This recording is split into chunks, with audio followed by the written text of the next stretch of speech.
ଘରର ସାନ ପୁଅ ବୋଲି ସମସ୍ତେ ଭାବନ୍ତି ସେ ଖୁସିରେ ବଞ୍ଚିଛି। ତା ଜୀବନରେ ଦୁଃଖ ନାହିଁ, ଚିନ୍ତା ନାହିଁ, କଷ୍ଟ ନାହିଁ କିଛି।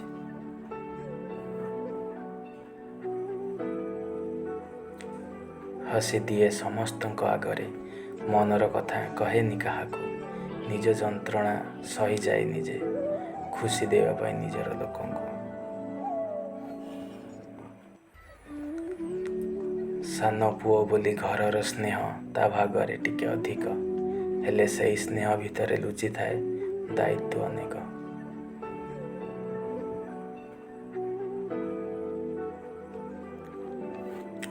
ସମସ୍ତଙ୍କର ଆଶା ତା ଉପରେ, ସମସ୍ତଙ୍କର ସ୍ୱପ୍ନ ତା ଆଖିରେ। ନିଜର ଇଚ୍ଛା ହଜିଯାଏ ଆଉ କାହା ଚଲା ବାଟରେ। ରାତି ହେଲେ ନୀରବରେ ମନ ତାର କେତେ କଥା କହେ। ଏ ଶରୀର ଥକି ଯାଇଥିଲେ ବି ଏ ଆଖିର ଲୁହ ଓଠ ପିଇଯାଏ। ରାତି ଯେବେ ନୀରବ ହୁଏ, କଳା ଅନ୍ଧାର ଯେବେ ଆକାଶକୁ ଘେରିଯାଏ, ସେତେବେଳେ ତାର ମନ ଭିତରେ ହଜାରେ ପ୍ରଶ୍ନ ଉଠିଥାଏ।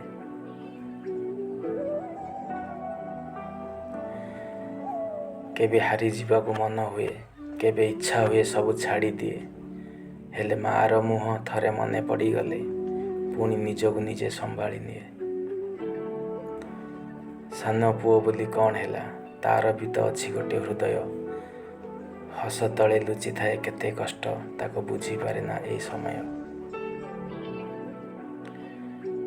ସମସ୍ତେ ଦେଖନ୍ତି ତାର ହସ, କିଏ ଦେଖେ ମନର ଭାର। ଘରର ସାନ ପୁଅ ବି ତ ମଣିଷ, ତାର ବି ଅଛି ଲୁହର ଅଧିକାର। ଦିନରେ ହସିବ, ରାତିରେ କାନ୍ଦିବ, ତଥାପି ସକାଳେ ପୁଣି ଉଠିବ। ନିଜ ଯନ୍ତ୍ରଣାକୁ ଛାତି ତଳେ ରଖି ଘର ପାଇଁ ଆଉ ଗୋଟେ ଦିନ ଲଢ଼ିବ। କାରଣ ସେ ଘରର ସାନ ପୁଅ, ସମସ୍ତଙ୍କ ଆଖିର ଆଶା। ଭାଙ୍ଗି ଯାଉ ପଛେ ନିଜ ମନ, ହେଲେ ଭାଙ୍ଗେନି କାହାର ଭରସା।